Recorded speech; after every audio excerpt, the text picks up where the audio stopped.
لن تنالوا البر حتى تنفقوا مما تحبون وما تنفقوا من شيء فإن الله به عليم. كل الطعام كان حلا لبني إسرائيل إلا ما حرم إسرائيل على نفسه من قبل أن تنزل التوراة. قل فأتوا بالتوراة فاتلوها إن كنتم صادقين فمن افترى على الله الكذب من بعد ذلك فأولئك هم الظالمون. قل صدق الله فاتبعوا ملة إبراهيم حنيفا وما كان من المشركين. إن أول بيت وضع للناس للذي ببكة مباركا وهدى للعالمين فيه آيات بينات مقام إبراهيم ومن دخله كان آمنا ولله على الناس حج البيت من استطاع إليه سبيلا ومن كفر فإن الله غني عن العالمين. قل يا أهل الكتاب لم تكفرون بآيات الله والله شهيد على ما تعملون. قل يا أهل الكتاب لم تصدون عن سبيل الله من آمن تبغونها عوجا وأنتم شهداء وما الله بغافل عما تعملون. يا أيها الذين آمنوا إن تطيعوا فريقا من الذين أوتوا الكتاب يردوكم بعد إيمانكم كافرين وكيف تكفرون وأنتم تتلى عليكم آيات الله وفيكم رسوله ومن يعتصم بالله فقد هدي إلى صراط مستقيم. يا أيها الذين آمنوا اتقوا الله حق تقاته ولا تموتن إلا وأنتم مسلمون واعتصموا بحبل الله جميعا ولا تفرقوا واذكروا نعمة الله عليكم إذ كنتم أعداء فألف بين قلوبكم فأصبحتم بنعمته إخوانا وكنتم على شفا حفرة من النار فأنقذكم منها كذلك يبين الله لكم آياته لعلكم تهتدون. ولتكن منكم أمة يدعون إلى الخير ويأمرون بالمعروف وينهون عن المنكر وأولئك هم المفلحون. ولا تكونوا كالذين تفرقوا واختلفوا من بعد ما جاءهم البينات وأولئك لهم عذاب عظيم. يوم تبيض وجوه وتسود وجوه فأما الذين اسودت وجوههم كفرتم بعد إيمانكم فذوقوا العذاب بما كنتم تكفرون وأما الذين ابيضت وجوههم ففي رحمة الله هم فيها خالدون. تلك آيات الله نتلوها عليك بالحق وما الله يريد ظلما للعالمين ولله ما في السماوات وما في الأرض وإلى الله ترجع الأمور. كنتم خير أمة أخرجت للناس تأمرون بالمعروف وتنهون عن المنكر وتؤمنون بالله ولو آمن أهل الكتاب لكان خيرا لهم منهم المؤمنون وأكثرهم الفاسقون لن يضركم إلا أذى وإن يقاتلوكم يولوكم الأدبار ثم لا ينصرون. ضربت عليهم الذلة أينما ثقفوا إلا بحبل من الله وحبل من الناس وباءوا بغضب من الله وضربت عليهم المسكنة ذلك بأنهم كانوا يكفرون بآيات الله ويقتلون الأنبياء بغير حق ذلك بما عصوا وكانوا يعتدون. ليسوا سواء من أهل الكتاب أمة قائمة يتلون آيات الله آناء الليل وهم يسجدون يؤمنون بالله واليوم الآخر ويأمرون بالمعروف وينهون عن المنكر ويسارعون في الخيرات وأولئك من الصالحين. ويأمرون بالمعروف وينهون عن المنكر ويسارعون في الخيرات وأولئك من الصالحين وما يفعلوا من خير فلن يكفروه والله عليم بالمتقين. إن الذين كفروا لن تغني عنهم أموالهم ولا أولادهم من الله شيئا وأولئك أصحاب النار هم فيها خالدون. مثل ما ينفقون في هذه الحياة الدنيا كمثل ريح فيها صر أصابت حرث قوم ظلموا أنفسهم فأهلكته وما ظلمهم الله ولكن أنفسهم يظلمون. يا أيها الذين آمنوا لا تتخذوا بطانة من دونكم لا يألونكم خبالا ودوا ما عنتم قد بدت البغضاء من أفواههم وما تخفي صدورهم أكبر قد بينا لكم الآيات إن كنتم تعقلون. ها أنتم أولئك تحبونهم ولا يحبونكم وتؤمنون بالكتاب كله وإذا لقوكم قالوا آمنا وإذا خلوا عضوا عليكم الأنامل من الغيظ قل موتوا بغيظكم إن الله عليم بذات الصدور. إن تمسسكم حسنة تسؤهم وإن تصبكم سيئة يفرحوا بها وإن تصبروا وتتقوا لا يضركم كيدهم شيئا إن الله بما يعملون محيط. وإذ غدوت من أهلك تبوئ المؤمنين مقاعد للقتال والله سميع عليم. إذ هم الطائفتان منكم أن تفشلا والله وليهما وعلى الله فليتوكل المؤمنون. ولقد نصركم الله ببدر وأنتم أذلة فاتقوا الله لعلكم تشكرون. إذ تقول للمؤمنين ألن يكفيكم أن يمدكم ربكم ب3,000 من الملائكة منزلين بلى إن تصبروا وتتقوا ويأتوكم من فورهم هذا يمدكم ربكم ب5,000 من الملائكة مسومين وما جعله الله إلا بشرى لكم ولتطمئن قلوبكم به وما النصر إلا من عند الله العزيز الحكيم ليقطع طرفا من الذين كفروا أو يكبتهم فينقلبوا خائبين. ليس لك من الأمر شيء أو يتوب عليهم أو يعذبهم فإنهم ظالمون. ولله ما في السماوات وما في الأرض يغفر لمن يشاء ويعذب من يشاء والله غفور رحيم.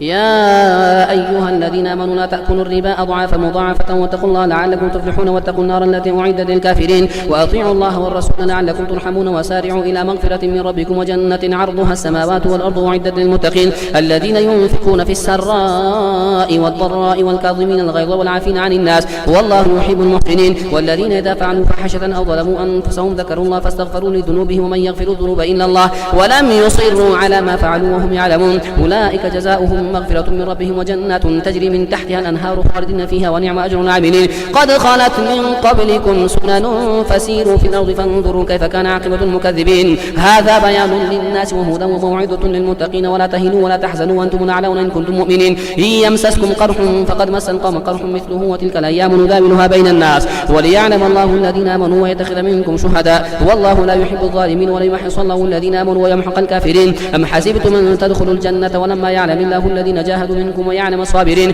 ولقد كنتم تمنون الموت من قبل أن تلقوه فقد رأيتموه وأنتم تنظرون وما محمد إلا رسول قد خلت من قبله الرسل أفإن مات أو قتل انقلبتم على أعقابكم ومن ينقلب على عقبيه فلن يضر الله شيئا وسيجزي الله الشاكرين وما كان لنفس أن تموت إلا بإذن الله كتابا مؤجلا ومن يريد ثواب الدنيا نؤته منها ومن يريد ثواب الآخرة نؤته منها وسنجزي الشاكرين وكأي من نبي قاتل معه ربيون كثير فما وهنوا لما أصابهم في سبيل الله وما ضعفوا وما استكانوا والله يحب الصابرين وما كان قولهم إلا أن قالوا ربنا اغفر لنا ذنوبنا وإسرافنا في أمرنا وثبت أقدامنا وانصرنا على القوم الكافرين فآتاهم الله ثواب الدنيا وحسن ثواب الآخرة والله يحب المحسنين يا أيها الذين آمنوا إن تطيعوا الذين كفروا يردوكم على أعقابكم فتنقلبوا خاسرين بل الله مولاكم وهو خير الناصرين سنلقي في قلوب الذين كفروا الرعب بما أشركوا بالله ما لم ينزل به سلطانا ومأواهم النار وبئس مثوى الظالمين ولقد صدقكم الله وعده إذ تحوصونهم بإذنه حتى إذا فشلتم وتنازعتم في الأمر وعصيتم من بعد ما أراكم ما تحبون منكم من يريد الدنيا ومنكم من يريد الآخرة ثم صرفكم عنهم ليبتليكم ولقد عفا عنكم والله ذو فضل على المؤمنين إذ تصعدون ولا تلوون على أحد والرسول يدعوكم في إخراجكم فأثابكم غما بغم لكي لا تحزنوا على ما فاتكم ولا ما أصابكم والله خبير ما تعملون ثم أنزل عليكم من بعد الغم أمنة نعاسا يغشى طائفة منكم وطائفة قد أهمتهم أنفسهم يظنون بالله غير الحق ظن الجاهلية يقولون هل لنا من الأمر من شيء قل إن الأمر كله لله يخفون في أنفسهم ما لا يبدون لك يقولون لو كان لنا من الأمر شيء ما قتلنا هاهنا قل لو كنتم في بيوتكم لبرز الذين كتب عليهم القتل إلى مضاجعهم وليبتلي الله ما في صدوركم وليمحص ما في قلوبكم والله عليم بذات الصدور إن الذين تولوا منكم يوم التقى الجمعان إنما استزلهم الشيطان ببعض ما كسبوا ولقد عفا الله عنهم إن الله غفور حليم يا أيها الذين آمنوا لا تكونوا كالذين كفروا وقالوا لإخوانهم إذا ضربوا في الأرض أو كانوا غزا لو كانوا عندنا ما ماتوا وما قتلوا ليجعل الله ذلك حسرة في قلوبهم والله يحيي ويميت والله بما تعملون بصير ولئن قتلتم في سبيل الله ومتم لمغفرة من الله ورحمة خير مما يجمعون ولئن متم أو قتلتم لإلى الله تحشرون فبما رحمة من الله لنت لهم ولو كنت فظا غليظ القلب لانفضوا من حولك فاعف عنهم واستغفر لهم وشاورهم في الأمر فإذا عزمت فتوكل على الله إن الله يحب المتوكلين إن ينصركم الله فلا غالب لكم وإن يخذلكم فمن ذا الذي ينصركم من بعده وعلى الله فليتوكل المؤمنون وما كان لنبي أن يغل ومن يغل يأتي بما غل يوم القيامة ثم توفى كل نفس ما كسبت وهم لا يظلمون أفمن اتبع رضوان الله كمن باء بسخط من الله ومأواه جهنم وبئس المصير هم درجات عند الله والله بصير بما يعملون لقد من الله على المؤمنين إذ بعث فيهم رسولا من أنفسهم يتلو عليهم آياته ويزكيهم ويعلمهم الكتاب والحكمة وإن كانوا من قبل لفي ضلال مبين أولما أصابتكم مصيبة قد أصبتم مثليها قلتم أن هذا قل هو من عند أنفسكم إن الله على كل شيء قدير وما أصابكم يوم التقى الجمعان فبإذن الله وليعلم المؤمنين وليعلم الذين نافقوا. وقيل لهم تعالوا قاتلوا في سبيل الله أو ادفعوا قالوا لو نعلم قتالا لاتبعناكم هم للكفر يومئذ أقرب منهم للإيمان يقولون بأفواههم ما ليس في قلوبهم والله أعلم بما يكتمون. الذين قالوا لإخوانهم وقعدوا لو أطاعونا ما قتلوا قل فادرءوا عن أنفسكم الموت إن كنتم صادقين ولا تحسبن الذين قتلوا في سبيل الله أمواتا بل أحياء عند ربهم يرزقون فرحين بما آتاهم الله من فضله ويستبشرون بالذين لم يلحقوا بهم من خلفهم لا خوف عليهم ولا هم يحزنون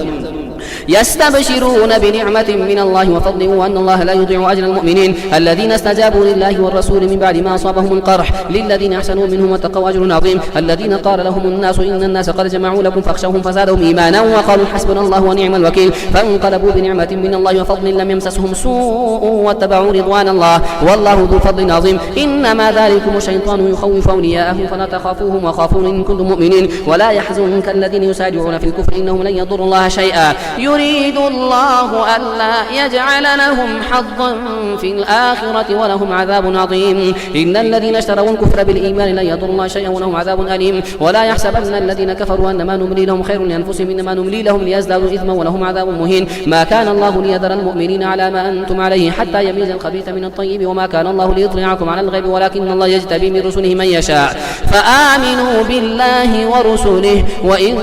تؤمنوا وتتقوا فلكم أجر عظيم. ولا يحسبن الذين يبخلون بما آتاهم الله من فضله هو خيرا لهم بل هو شر لهم سيطوقون ما بخلوا به يوم القيامة ولله ميراث السماوات والأرض والله بما تعملون خبير.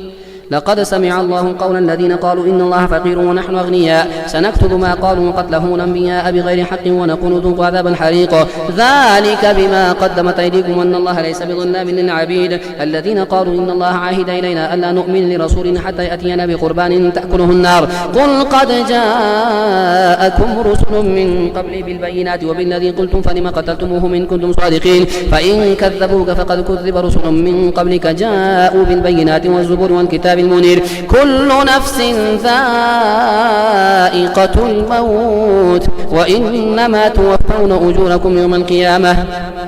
فمن زحزح عن النار وادخل الجنة فقد فاز وما الحياة الدنيا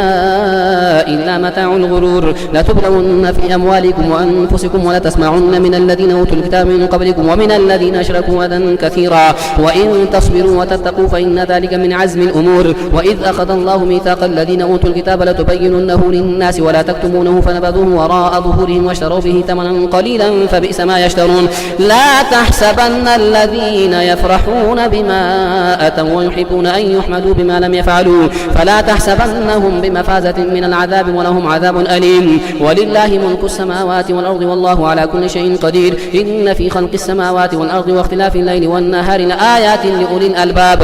الذين يذكرون الله قياما وقعودا وعلى جنوبهم ويتفكرون في خلق السماوات والأرض ربنا ما خلقت هذا باطلا سبحانك فقنا عذاب النار ربنا إنك من تدخل النار فقد أخزيته وما للظالمين من أنصار ربنا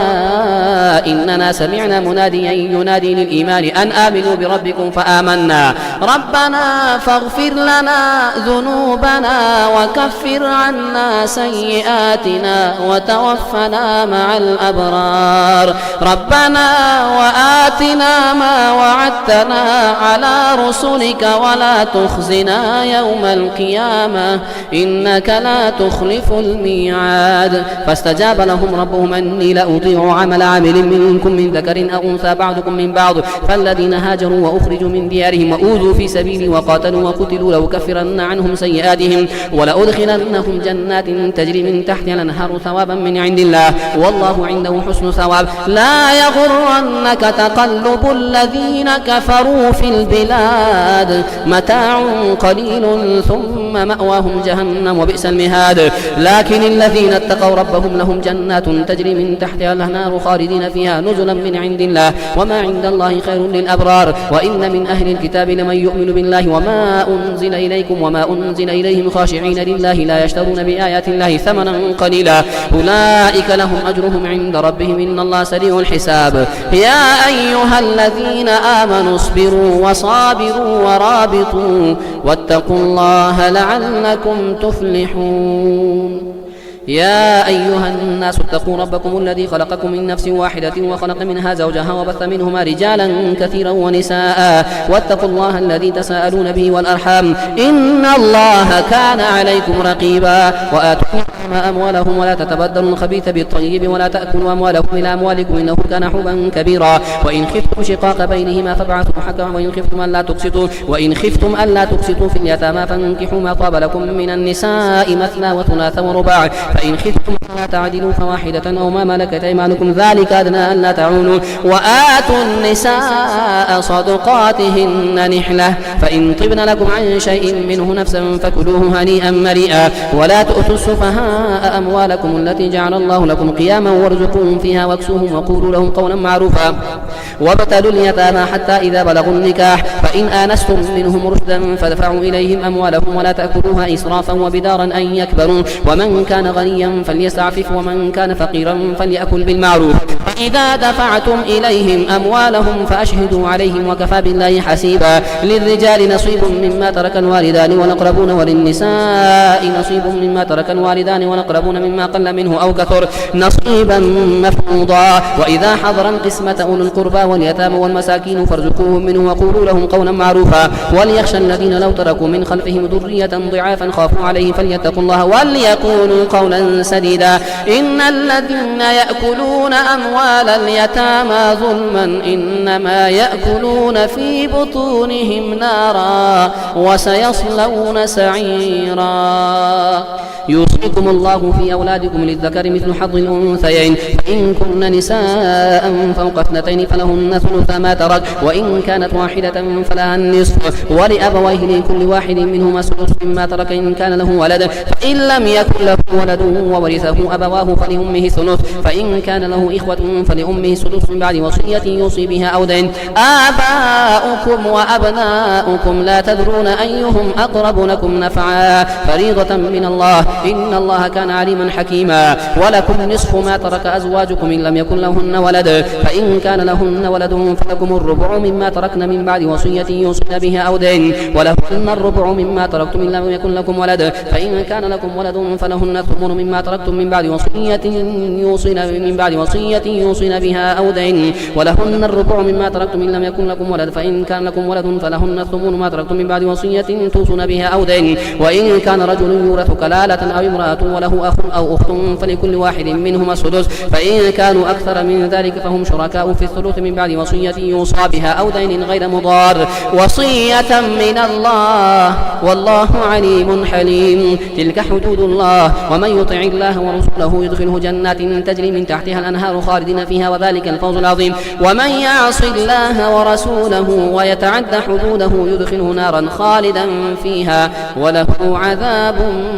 مهين. واللاتي يأتين الفاحشة من نسائكم فاستشهدوا عليهن 4 منكم فإن شهدوا فامسكوهن في البيوت حتى يتوفاهن الموت ويجعل الله لهن سبيلا. واللذان يأتيانها منكم فآذوهما فإن تابا وأصلحا فأعرضوا عنهما إن الله كان توابا رحيما. إنما التوبة على الله للذين يعملون السوء بجهالة ثم يتوبون من قريب فأولئك يتوب الله عليهم وكان الله عليما حكيما. وليست التوبة للذين يعملون سيئات حتى إذا حضر أحدهم الموت قال إني تبت الآن وللذين يموتون وهم كفار أولئك اعتدنا لهم عذابا أليما. يا أيها الذين آمنوا لا يحل لكم أن ترثوا النساء كرها ولا تعذروهن لتذهبوا ببعض ما آتيتموهن إلا أن يأتين بفاحشة مبينة وعاشروهن بالمعروف فإن كرهتموهن فعسى أن تكرهوا شيئا ويجعل الله فيه خيرا كثيرا. وإن أردتم استبدال زوج مكان زوج وآتيتم إحداهن لهن قنطارا فلا تأخذوا منه شيئا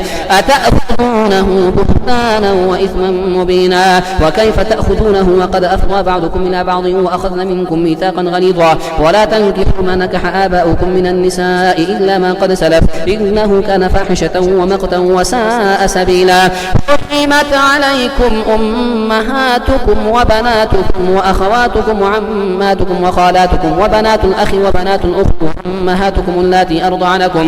اللاتي أرضعنكم وأخواتكم من الرضاعة وأمهات نسائكم وربائبكم اللاتي في حجوركم من نسائكم اللاتي دخلتم بهن فإن لم تكونوا دخلتم بهن فلا جناح عليكم وحلائل أبنائكم الذين من أصلابكم وأن تجمعوا بين الأختين إلا ما قد سلف إن الله كان غفورا رحيما والمحصنات من النساء إلا ما ملكت أيمانكم كتاب الله عليكم وأحل لكم ما وراء ذلكم أن تبتغوا بأموالكم محصنين غير مسافحين فما استمتعتم